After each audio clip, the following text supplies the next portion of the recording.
ഇത്രയും നാളും നീയൊക്കെ വാക്കുകൾ കൊണ്ട് മാത്രമായിരുന്നു ഉപദ്രവിച്ചിരുന്നു. ഇപ്പൊ ജീവനെടുക്കാൻ പാകത്തിലുള്ള ചെയ്തികൾ തുടങ്ങിയല്ലേ? മനുഷ്യ, ഇവിടെ ആർക്ക് എന്ത് പറ്റിയാലും ഞാനും എന്റെ മോനുമാണോ? ശ്രദ്ധയില്ലാതെ ചെന്ന് കയറി ഷോക്ക് അടിച്ചന് ഞങ്ങൾ എന്ത് വിളിച്ചു?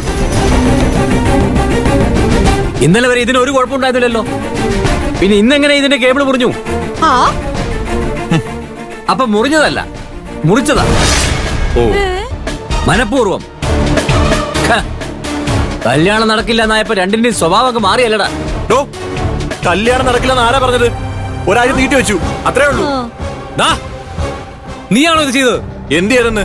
അയൺ ബോക്സിന്റെ കേബിൾ കട്ട് ചെയ്തത് നീയാണോന്ന്? പിന്നെ എനിക്കതല്ലേ പണി. ആ തുണിക്കച്ചവടക്കാരുടെ കയ്യിരിപ്പിന് കിട്ടിയതാ. അതെ, അവളുടെ അഹങ്കാരത്തിന് ദൈവം കൊടുത്തതാ. കണക്കായിപ്പോയി. ബാലമാമേ വേണ്ട, അശ്രദ്ധ കൊണ്ട് സംഭവിച്ചതാ. അയൺ ബോക്സ് വർക്ക് ചെയ്തായപ്പോ ഞാൻ അതിന്റെ വയറ് ലൂസായത് പിടിച്ചു നോക്കിയപ്പോഴാണ് എനിക്ക് ഷോക്ക് ഏറ്റത്. ഇതങ്ങനെയൊന്നും അല്ല മോളെ. ഈ വയറ് കട്ട് ചെയ്തത് അമ്മയും മോനും ചേർന്നാ. വിശ്വസിക്കരുത് രണ്ടിനെയും. ഇവിടെയുള്ള എല്ലാവരെയും ഇവര് കൊല്ലും. കൊല്ലും, കൊല്ലേണ്ടി വന്നാ കൊല്ലും. എടാ നിന്നെ നീ എന്താ പറഞ്ഞ? കൊല്ലുവാണോ നീ? കൊല്ലൊന്നും ഉണ്ടായിട്ട് വേണ്ടടാ. കൊലപാതക ശ്രമത്തിന് കേസ് കൊടുത്താലുണ്ടല്ലോ, അകത്താ രണ്ടും. എന്തിനാച്ചാ അമ്മയോട് അരവിന്ദനോട് ഇങ്ങനെ ദേഷ്യപ്പെടുന്നേ? ഇവരെന്ത് ചെയ്തിട്ടാ? ചാരുവിന് ഷോക്ക് ചെയ്തത് അബദ്ധത്തിലല്ല, ചെയ്തു വെച്ചതാ രണ്ടും കൂടി. അത് ഇവര് ചെയ്തതൊന്നും അല്ല. പിന്നെ നീയാണോ? അയൺ ബോക്സ് എനിക്കും ഷോക്ക് കിട്ടി. ഓ, അത് ശരി. നിനക്ക് അങ്ങനെ സംഭവിച്ചത് ഇവരറിഞ്ഞിരുന്നോ? അറിഞ്ഞിരുന്നോന്ന്? അറിഞ്ഞിരുന്നു. എന്നിട്ട് ഇത് റിപ്പയർ ചെയ്യാൻ കൊടുക്കാതെ ഇവിടെ തന്നെ വെച്ചു. ഇവിടെയുള്ള മറ്റാരോടത് മിണ്ടിയതുമില്ല. ആകാശിന്റെ ഡ്രസ്സ് എന്നും ചാരുമോൾ അയൺ ചെയ്യുമെന്ന് രണ്ടുപേർക്കും അറിയാം.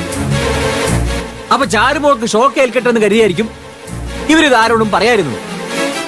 ഞാനിത് മനഃപൂർവ്വം പറയാതിരുന്നതല്ല. അശ്വതിക്ക് ഷോക്ക് അടിച്ച ടെൻഷനെ ഞാൻ പറയാൻ വിട്ടുപോയതാ. അല്ലാതെ ഞങ്ങൾക്കറിയാൻ കൊല്ലേണ്ട കാര്യമൊന്നുമില്ല. അല്ലെങ്കിലും എന്ത് കിട്ടിയാലും അത് ഏറ്റുപിടിച്ച് ഞങ്ങളെ വിചാരണ ചെയ്യുന്നതാണല്ലോ ഇവിടുത്തെ പണി. നിന്നെയൊക്കെ അയ്യോ, ഇതൊന്നും എടുത്തെറിഞ്ഞിട്ട് ഒരു കാര്യവുമില്ല. പെങ്ങടെ മോക്ക് ഷോക്ക് അടിച്ച ദേഷ്യം അയൺ ബോക്സിനോടല്ല തീർക്കേണ്ടത്. ഷോക്ക് അടിക്കുന്ന വേറെ സാധനങ്ങളും ഉണ്ട് ഈ വീട്ടില്, അതും കൂടെ എടുത്തെറി. ഇയാളുടെ കൂത്തും കണ്ടു നിൽക്കാൻ നീ പാടാ. ചേച്ചി,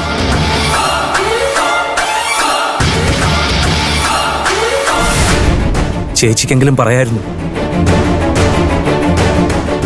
ചാരു തലയടിച്ച് വീണപ്പോ 2 ഇഞ്ച് മാറിയിരുന്നെങ്കിൽ ഇപ്പൊ ഇവളിവിടെ ഉണ്ടാവില്ലായിരുന്നു.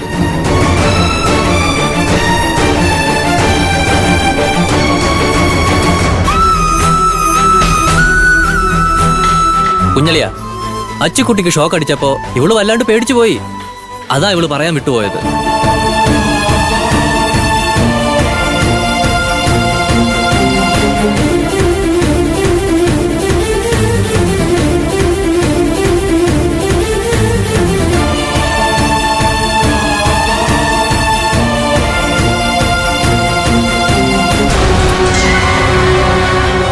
കാക്കുതി, ഇനി ഈ വീട്ടിൽ എന്ത് ചെയ്യുന്നുണ്ടെങ്കിലും ഒന്ന് ശ്രദ്ധിക്കണം.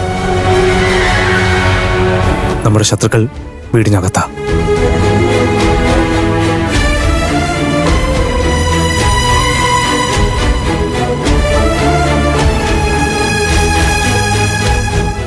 മോളെ ചെന്ന് റെസ്റ്റ് എടുക്കുക. അല്ലാതെ അനക്കരുതെന്നല്ലേ ഡോക്ടർ പറഞ്ഞിരിക്കുന്നത്. ഞാനത് ശ്രദ്ധിച്ചോളാം ബാലമാമേ.